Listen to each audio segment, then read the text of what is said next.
Да, се враќаме во студиото, како што кажаме, тука е професорот Рубен Земон, поранешен пратеник, исто така. Господине Земон, добро дојдовте во студио 10. Добро утро, добро најдов.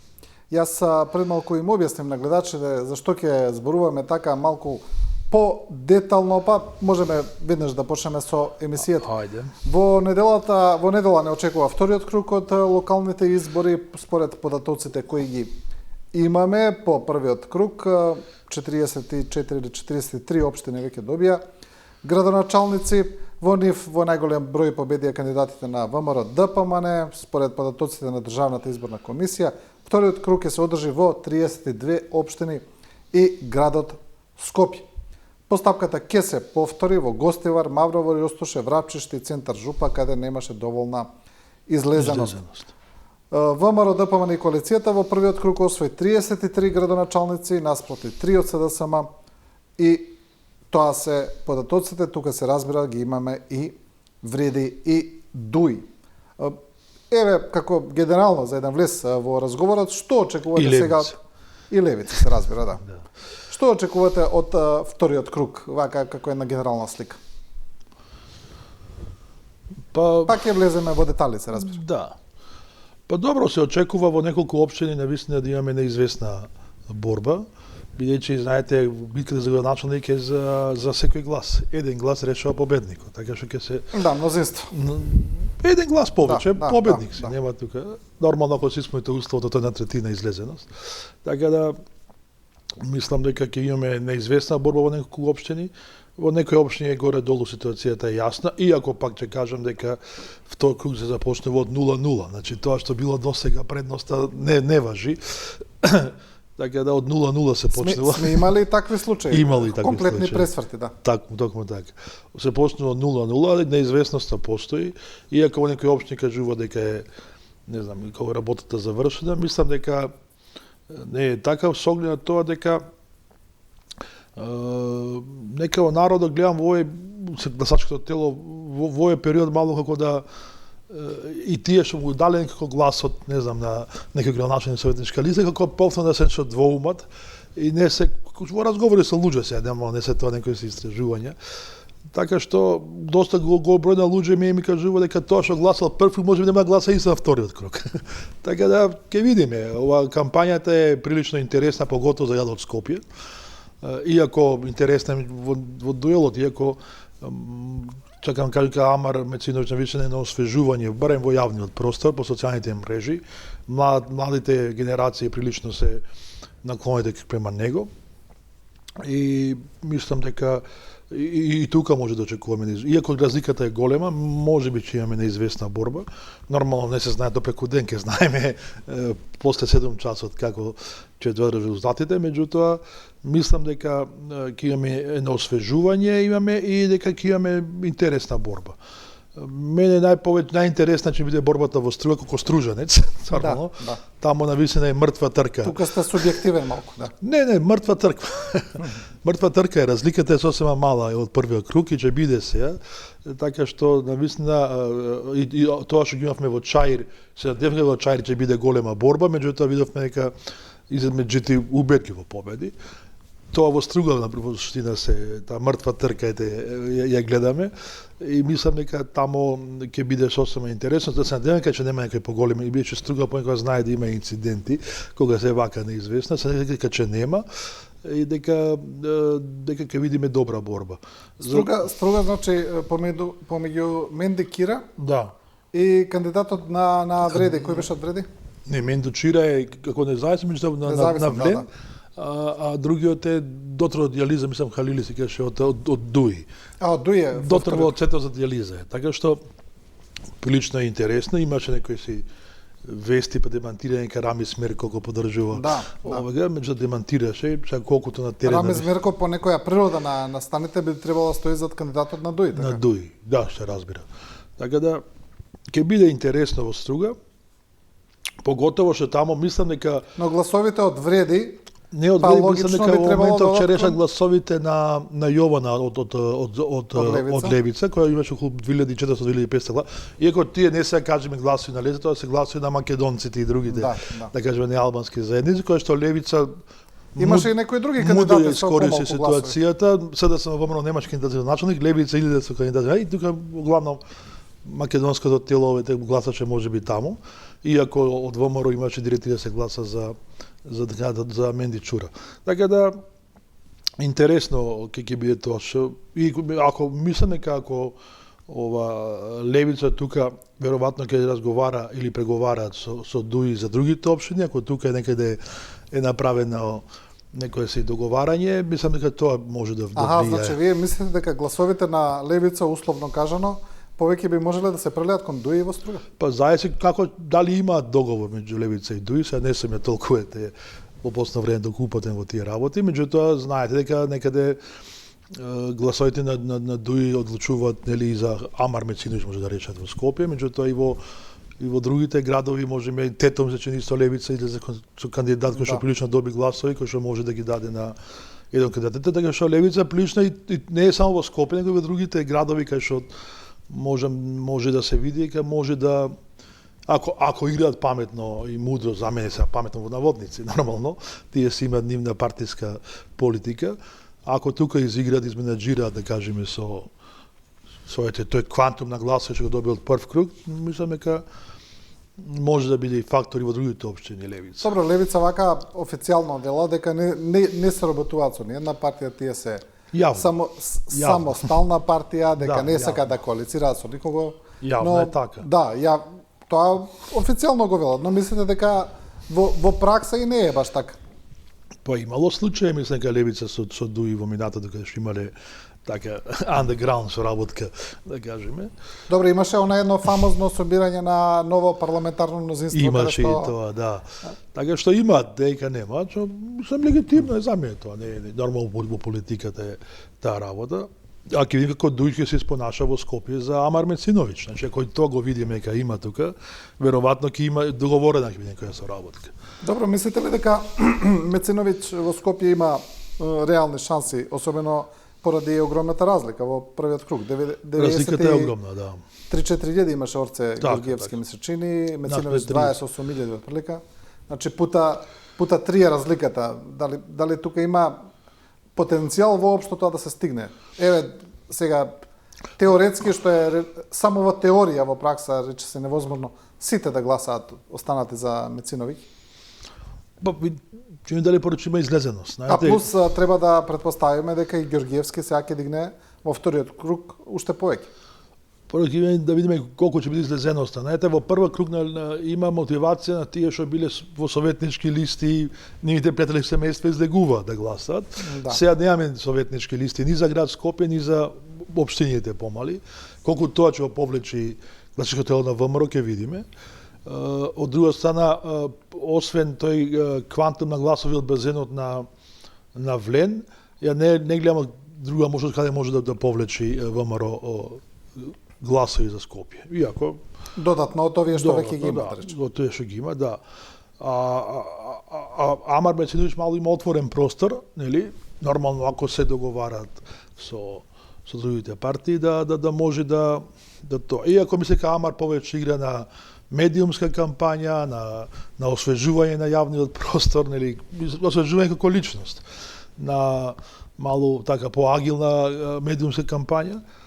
И ќе видиме. Сега мислам дека интересна не појави, мислам се појавува во овој период. Мислам дека председателот на Левица малку се чувствува загрозен во неговата лидерска позиција. А има така некои информации. Се слушаат разговори дека да малку, иако не можеме да потврдиме, меѓутоа веќе се случува дека постои опасност да му се загрози лидерската позиција, не да го смеат, меѓутоа полугите на тоа. Иако Левица треба да... Знаете, досега Левица секогаш играла опозиционо. Никогаш не била во ниједна позиција власт, така што доаѓа време Левица веќе некаде да има власт и ќе видиме како тука ќе се понаша. Колку е тука загрозен лидерот на Левица, ќе видиме, мада сето тоа спекулации се ќе ги слушаме. Да, Левица интересен политички феномен.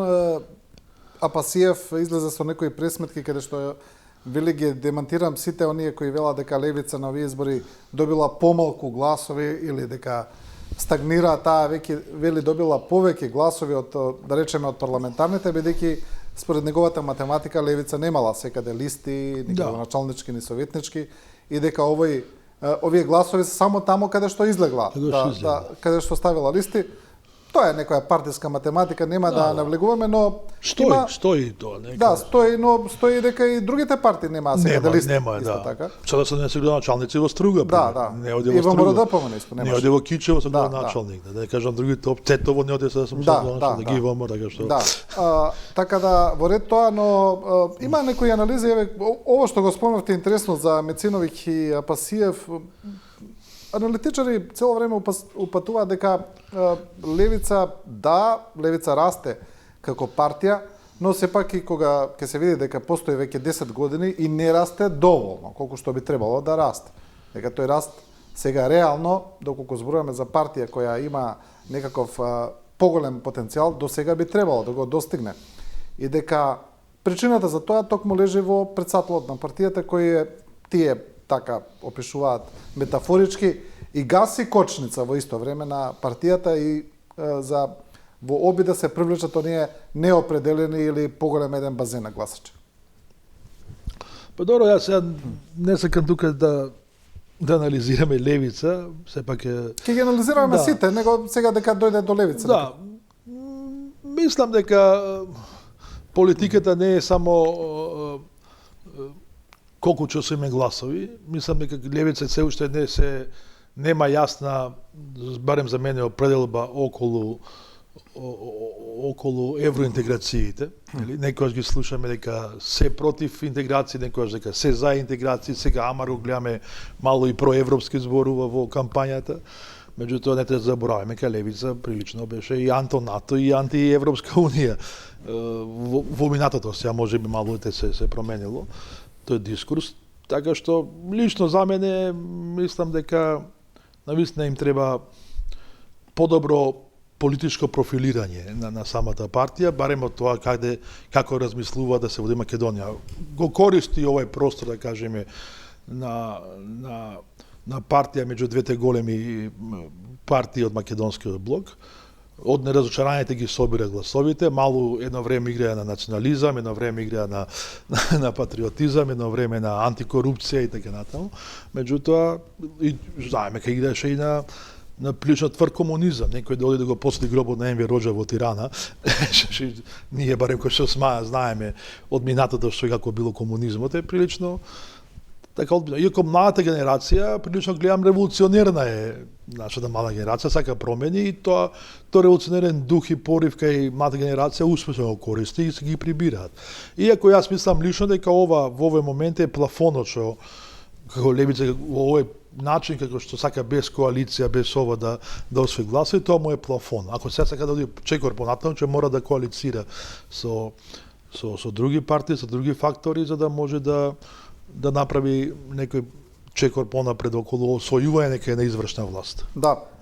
Левица веќе се обидува да го предизвика СДСМ како главна опозицијска партија. СДСМ се разбира го демантира тоа, велат се уште имаат дупло повеќе гласови од левица и дека е јасно кој е лидер на опозицијата. Јасно. И за мене е јасно тоа. Не само заради број на гласови, заради политичката платформа, каузата и така натаму.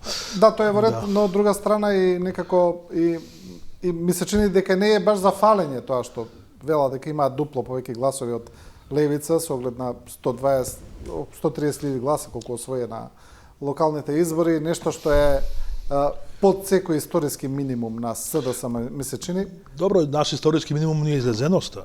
Ние имаме вкупно околу 800 гласови излезеност на овие избори, така ли? 850, колку беше. Да. Така што и тој е историски минимум на излегување на гласови, на гласање. Но, секако, за СДСМ состојбата не е розова, иако се гледаме дека лидерството се обидува со некакви спинови да даде поинаква слика, па освоиле повеќе гласови во одредени општини од порано, па се консолидирала партијата, па до на едно прилично за мене смешно соопштение дека ВМРО-ДПМН е во паника, бидејќи СДСМ ќе има повеќе општини отколку ВМРО-ДПМН во 2017 година. Значи, со ајде да не употребам потешки локални избори се и не со може да се ефтини прави. спинови ми се чини се обидуваат да наметнат некаква слика што не кореспондира со реалноста. Знаете, локални избори, сите компарации се, не знам, непродуктивни или во корист за некоја си кампања се прават, меѓутоа знаете, тоа што немаше сега да се врма некои градоначалници, тоа по автоматизам влече и гласови на листата. Знаете, кога че има градоначалник во локални избори и листата ја влече градоначалник. Сега кај што немавме градоначалници и за листа помалку се гласаше. Така што има доста да се анализира. Ако пак од друга страна направиме освоените гласови на сите партии и ја ставиме во контекст на симулација за парламентарни избори, нели? И по тој Донтов модел, не сум видел тоа дали некој сега има бил. Ќе видиме како со овој резултат на советнички листи, ако сега би овој бил парламентарни избори, ВМРО сега би имала 52 пратеници, нели СДСМ би се покачала на 21. Така што ако се има обзир или и одзиво и дека натаму, така што не може да се прават ова, да кажеме, такви анализи и компарации, сепак се локални избори. Јасно е дека ВМРО победи по број на гласови и по број на освоени општини, ќе видиме сега како ќе биде во вториот круг. Мислам дека ќе биде поголем бројот на освоени општини за на градоначалници за СДСМ од претходните избори. Значи и така треба да се гледат, бидејќи во тој контекст се изборите на градоначалници. И тешко се прави. Меѓутоа, знаете што, мислам дека во избори генерално цела Република Северна Македонија е во пат, да кажеме, во бројот, иако сите партии кажуваат дека се победници, секој си има свој некој си наратив, дека е победник, меѓутоа генерално целото општество, целата, да кажеме, целиот контекст е во некој надолна линија, од повеќе, кажеме, аспекти, и сега тука партиите некако сите се кажуваат дека се победници, нешто како да нагазиме станда, нели, битката, така да сите си кажуваат своји толкувања, своји објаснувања, и ако се сите чувствуваат како, да кажеме, победничество, е добро. Значи, ќе видиме тоа на конгресите, кои ќе дојдат за партиските конгреси, и на ВМРО, на сите, и на ДУИ, и на ова, тука ќе се види дали има или не. Значи, тоа кога ќе направат подлабоки анализи, тоа ќе видиме кој како. А сега нормално, се уште сме во кампања, се уште сме во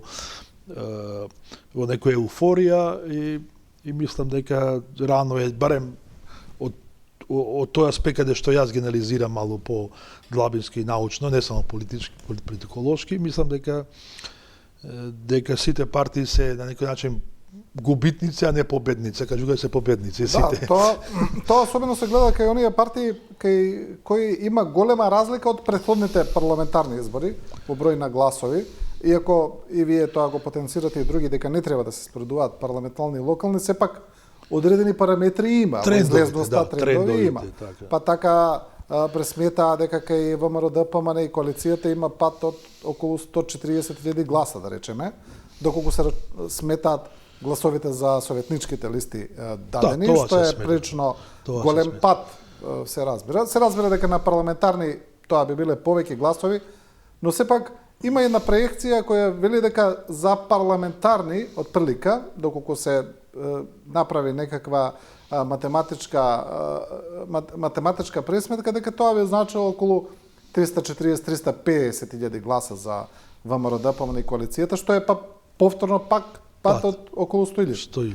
Така да, дефинитивно тука имаме еден пат, иако тука не може ништо да се каже дека ВМРО ДПМН е апсолутен победник на овие локални избори, тоа е сосема јасно. По бројот на советници, на мандати и на градоначалници, тоа е јасно. Претпоставам дека овие трендови ги загрижуваат. Тоа можеше да се види и во онаа прослава за првиот круг од локалните избори, која не беше прееуфорична, каде се откажа и подготвената сцена, веројатно зашто не победија во прв круг за Скопје, и дека го чувствуваат они тоа, претпоставам дека треба да направат анализи.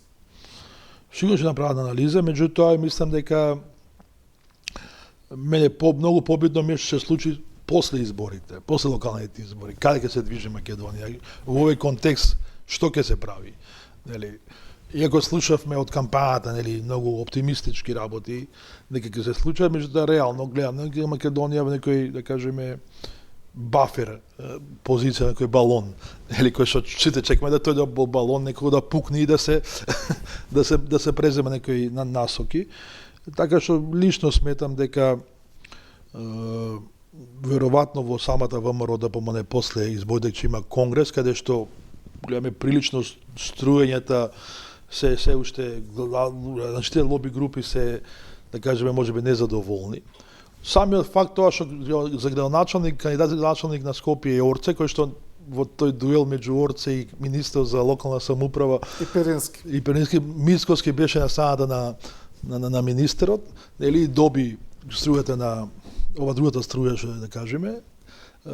Самиот факт кажа дека во ВМРО има големи, да кажеме, превирања околу интересите, околу делење на колачот. Па мислам дека тука беа пресудни анкетите во тој случај. Па имало и анкети, кои биле прилично убедливи на едната страна. Голема разлика. Меѓутоа, не може да го игнорираме дека постојат внатре во самото ВМРО повеќе, да кажеме, ова лоби групи и како тој колација ќе се подели ќе видиме. Значи, во тоа се зборува за некој, значи, и самиот премиер рече дека после избор дека има реформи во владата, дека има реконструкција, дека натаму се зборува за некој конфликт меѓу него и министерот за внатрешни работи, во кулуари се зборува, не во јавност. Нели? Случајот со Кочани, че добива судска разврстница, нели полека, ќе видиме, тоа е големо, да кажеме, ако само правиме споредба, пред некој ден се случи трагичен настан во Словенија, нели за еден напад и едно мртво лице, 20 месеци поднесува оставка реално, нели, кај нас на 65 мртви, 64-65 колку се, никој не поднесе одговорност, да кажеме, политички. Така да и тоа како бреме лежи, како тоа ќе се разреши ќе видиме како ќе биде разврската и уште поважно како ќе правиме со евроинтеграциите. Една од најважните прашања. Мицко си гледам нешто најави дека можеби ќе се оди на решавање со уставните измени, меѓутоа мислам дека нема и доволен простор тоа да се чека, а овие резултати што се сега, барем според мене, му се најдобар момент да оди на парламентарни избори вонредни, за да може да добие уште ако јас би бил ВМРО, нели, внатре би инсистирал во оваа ситуација која што е надолу, меѓутоа се уште се во предност да во април или на април да се оди на вонредни парламентарни избори. Јас би играл така да сум во ВМРО. Меѓутоа веројатно тие други анализи прават. Има една изјава премиерот кај што вели и порачам на опозицијата да не бара премногу предвремени парламентарни избори за да не им се исполни желбата. Па токму тоа, значи јас би играл така. А тоа што иако бидејќи тој претходно кажа дека нема намера да свикува, но сега во оваа ситуација како да размислуваме дека СДСМ или опозицијата кај што ја припаѓам сме некој вид на нокдаун, да кажеме, се уште ова размислување, добар момент е ВМРО да се обезбеди барем уште 4 години мандат. Нели? Тоа го правеше Груевски многу често, нели се сеќава. Така што мислам дека ако нема разбирање, ако не се најде разбирање за уставните измени, добар џокер ќе му биде на Мицкоски да оди на превремени парламентарни избори. Со овој резултат што ги имаме од првиот круг. Бидејќи ја извадив оваа тема за преговарачката рамка, за преговорите со Европската унија, за Бугарија. Има една интересна изјава на премиерот од Лондон дадена за МТВ, каде што вели очекувам после изборите деблокирање на проблемот со Бугарија, од прилика сега парафразирам, нели? Но еве ајде да видиме. Значи и тој самиот става некаква доза на резерва. Но таа изјава која прилично интересна, индикативна, ајде да речеме, укажува дека во Лондон нешто му е кажано. Дали од британскиот премиер Стармер или некој друг, не знаеме, но дека дали е тоа сега некаков план или нешто, дека постои. И ако на сето тоа ја додадеме и посетата на Урсула фон дер Лајен, која исто така беше прилично 3 дена пред изборите енигматична, ајде да речеме, кај нас и кај Вучич, помина така блиц. Како нешто, мислите ли дека постои некаков план, може? Па добро, ставот на премиерот и на министерот на внатрешни работи дека тие бараат гаранции цело време на тоа. Сега можеби тука нешто се нашол некој модус да му се дадат гаранции дополнителни на македонската страна, за да веројатно ќе има нешто. Иако слушам дека и дури американската страна нешто правеше притисок према Бугарија, за да се дадат тие некои гаранции дека нема да има дополнителни барања за идентитетски прашања и натаму, може и тука нешто се прави за да може да и Мицкос да каже пред неговото следство ете добив некоја гаранција. Може би тука, не знам, карикирам. И од друга страна тоа во Лондон што е уште поинтересно, кај нас многу малку во медиумите, главна тема во Лондон беше решавање на мигрантската криза и така и да се донесат мигранти во регионот, кај нас тоа некако многу Тоа го каже самиот Стармер. Самиот Стармер буквално рече ги донесов лидерите од Западен Балкан или од балканските земји тука да видиме како да го решиме мигрантскиот проблем. Бидејќи главната мигрантска рута поминува преку Балканот. И 90% од темите што там се збореле биле во агендата биле тоа. Иако се слуша дека во најголем притисок бил Еди Рама. Така што слушам од мои извори дека на Еди Рама бил најголем притисок, бидејќи на некој начин Албанија или не знам албанското лоби е прилично поврзано со тие мигрантите во Англија и во Европа и во тој контекст Западен Балкан не може да се избегне како Западен Балкан. Британија се како играч гледаме се враќа на сцената на Европската унија, меѓутоа и во Западен Балкан. Веројатно поради тоа што американските држави се повлекуваат, па доаѓа Британија. Да, тоа се други теми, меѓутоа ова што го кажа Мицкос може е повеќе поврзано со фон дер Лајен што беше тука, па го искористи Лондон го кажи тоа.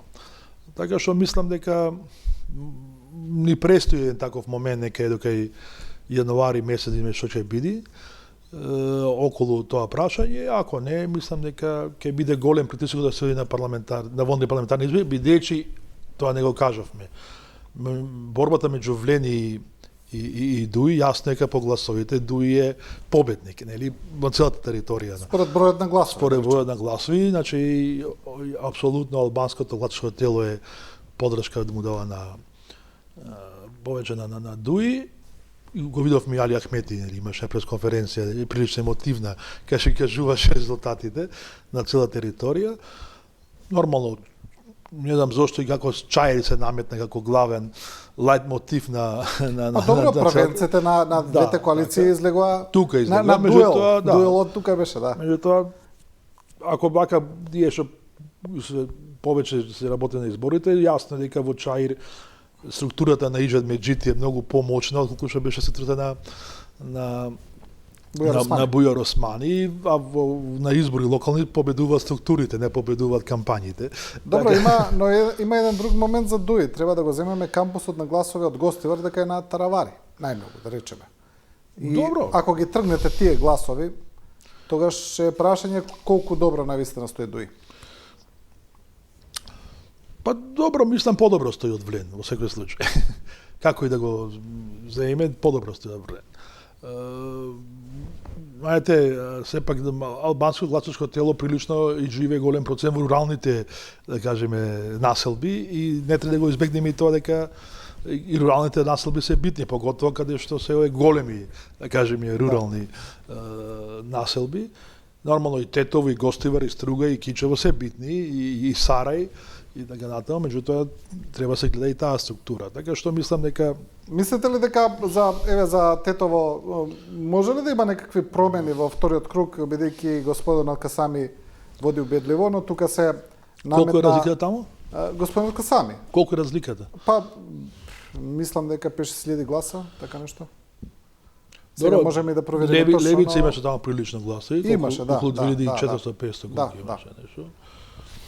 Но се наметна и проблемот со етничкото гласање, нели, каде што имаше големи недоразбирања после кандидатот за Брвеница, но и самиот Касами го кажа тоа дека албанците ги гласат за албанци, потоа излезе премиерот со оние едни остри изјави дека секоја акција има и реакција, тој упати и предупредувања до нив некакви, ќе видиме како тоа ќе се ефектуира. Зошто некако во Македонија не успеваме да се отргнеме од тој момент. Малку па ќе излезе тој етнички или меѓуетнички момент на било какви не знам. Да. Етноцентризам е Па добро, знаете, кај нас етничкиот идентитет сепак има приоритет према другите идентитети, политичкиот или религиозниот и не знам кој, културолошкиот.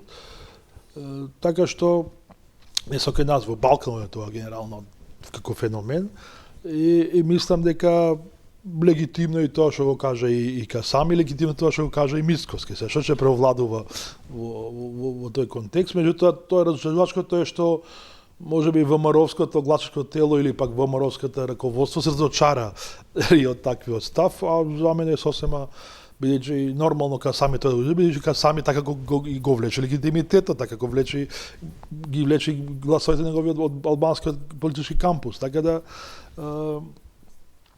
а Касами тоа го кажа не поради врвенство, го кажа и Кичо го кажа за Тетово го кажа тоа, нели за неговите интереси, така што ќе биде да ги видиме интересно. Но како ги барате тогаш гласовите на другите етнички заедници?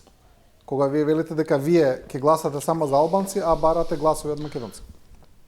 Не, сега видите, Македонија сепак е биетничко општество и антагонизмите се меѓу македонците и албанците, не се меѓу албанци и други заедници и македонци и други заедници, значи не е за Касами зборувам, вие значи зборувате дека вие би гласале само за албанци, а барате гласови од македонци. Во исто време. Мислам, тој отворено ги бараше гласови од македонците, по Тетово зборувам. Кој ќе направат, нели, пресметката, гледа дека повеќе му кошта да земи албански гласови, колку да ги земи македонски во Тетово, веројатно. Сега карикирам и јас, не знам, тие си имаат никои политички пресметки таму. Меѓутоа, нели, пак ќе кажам, не е само бројки политиката е мало и кауза, нели, и наратив, така натаму, сега наративот на Касами е тој. И на ВМРО е тој наратив. Не е ка сега ВМРО се прават мултикултуралисти, не знам што, на ВМРО наративот е националистички или етноцентристички. Нема тука што дека се во моментов е тој интерес, тоа е друго прашање. Меѓутоа наративот на ВМРО е тој, нели, етноцентристички, националистички. И на албанците, нови албанските партии што се од десницата. Така да сосема е тоа, мислам, за мене кој си нормален текст таа дебата се одвива. Разочарувањето се пак ќе кажам натре во статутот на ВМРО во раководството, бидејќи очекувале дека Касами ќе засне.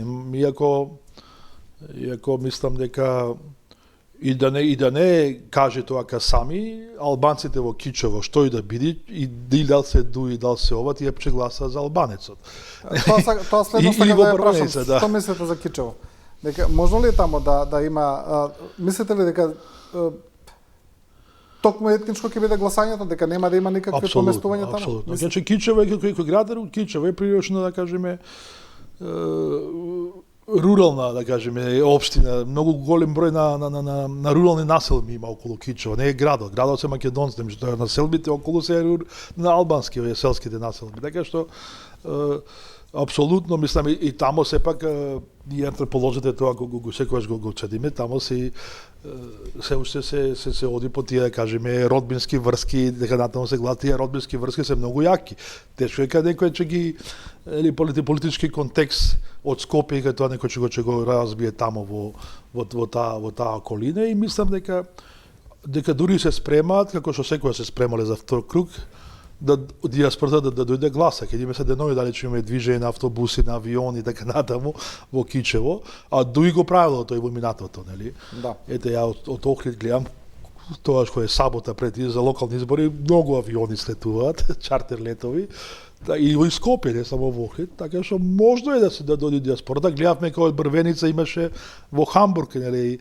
Да. Пред некој ден имаше. Од таму излезе целиот проблем, од тие пораки што се праќаат таму. Значи тој не случајно е поен до Хамбург таму и да држи митинг. Веројатно се смета дека ќе дојдат да гласаат тие и веројатно е тоа организирано. Ќе видиме сега викендов или петокот веројатно ќе гледаме движења или на печалбарите да дојдат да гласаат. Ако тоа се случи, значи јасно е дека гласањето а таму мобилизацијата е етничка.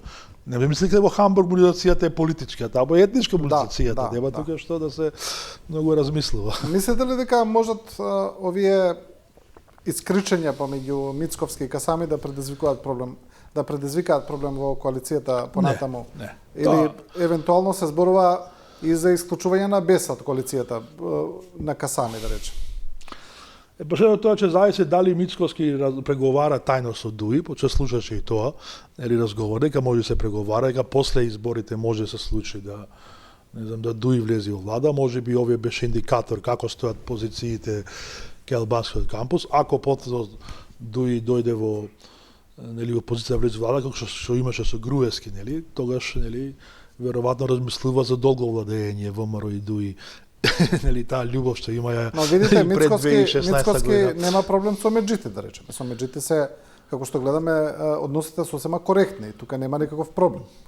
Па знаете, ние сега тоа Влен го грачен како да е нешто хомогено политичка структура. Значи прво Влен не е политичка партија, Влен е движење, коалиција, движење, кој што ете Таравари им замина пред неколку месеци што беше. Сега се меджите и Касами. Сега меджите и Касами. Што како ќе се случи тука, ќе видиме, веројатно има некои внатрешни превирања, ничто не знаеме. Интересно беше, ајде ако malo цатиме сега да сама мене, многу индикативно е тоа што се случи во Струмица, што точно беше судрот меѓу Филипче и Костадинов да се случи тоа да Струмица се даде, така ли? Да.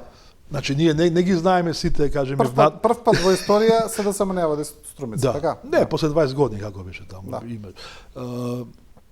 Што навистина се случува, внатре не знаеме и во Влен и во СДСМ и во ВМРО. Што навистина тие ќе излегуваат подоцна на видели на конфликтите или што било превирањата, така што веројатно тоа и се случи и со Влен. Ова ќе има последици сигурно ова, нека ќе нема, че не сега.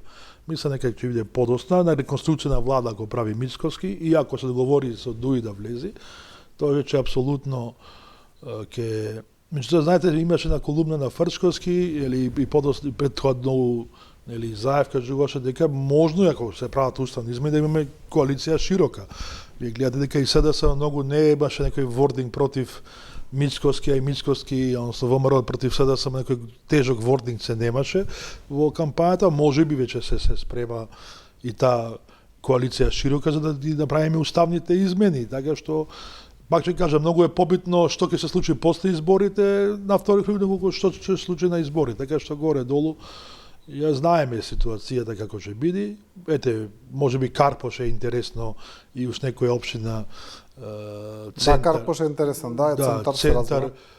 Иако мислам дека од центар е горе долу нема базен на гласови кај да влечи Лабудовиќ. Значи не сема ако ВМРО застани и ги даде тие гласови, меѓутоа мислам дека Ама тие веќе застана и во прв круг. Застана, да. Ме излезените. Така што мислам дека тука јасно некои гласови навреди што Карпош че е интересно. Карпош е интересно, мислам таму е баш тоа што кажавме од 0-0 почнува и ќе видиме што ќе се случи. Или на левица гласовите, дали на СДСМ гласовите. На СДСМ. Така што интересно ќе биде. Да. Добро, во однос на изборите гледаме дека имаме еден интересен, ајде да речеме, феномен кој можеби за македонски услови не е толку чуден. Имаме откажување на независни кандидати за градоначалници на Могила и на Македонски Брод, кои се откажа и велат ние сега се освестивме или сватиме дека ВМРО ДПМ не е матична партија, дека не треба да одиме против и така натаму, но имаше и некои информации кои дел од медиумите ги објавија, особено за Македонски Брод, дека имало сериозни притисоци тамо, дека имало заканување со кривични пријави и така натаму. Во која верзија на настаните верувате? Или пак не се независни, го биле резервни на ВМРО. И таа можеби и тоа. Да. Можеби партиска стратегија. Партиска стратегија. Сеќавате едно време кога се правеа листи Социјалдемократска унија, Рада Шечеринова, такви работи. Така што и овде можеби е колку се независни, прашање сега што е тоа независни. Мислам имавме и листа ние во Карпош, така ли независна листа да. Мислам што е тоа независен, мислам. За мене како филозофски поиме тоа во политика да е нешто незамисливо. Од некого зависиш сигурно, да. Па нормално, барем тој што те спонзорира од него зависиш. Ти колку да си сад не партиски, дека мора застави дека спонзорира во значи пак се зависи од нешто. Така да или добро да еде, нека се 5-10 души те спонзорираат, така ли? Да.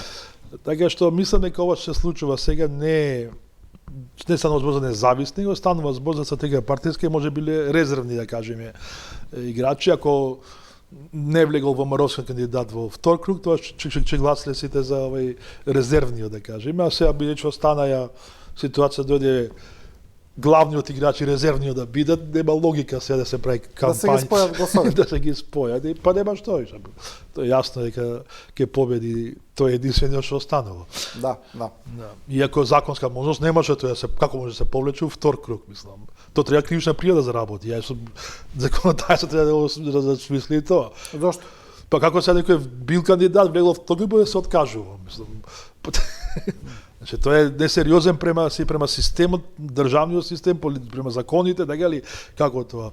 Се не боже нешто се случува болест или на смртен случај, меѓутоа здрав прав ти да се откажуваш во втор круг. Значи за тоа некој мора да сноси одговорност. Си потрошил пари, си потрошил не знам дали дик дава пари за тие да кажеме медиумски представувања дека натаму како тоа. Од буџетот пари се трошат. И сега некој вика втор круг се откажува. А си влегол во втор круг. Да, македонски услови, македонски избори, тоа е секогаш е интересно.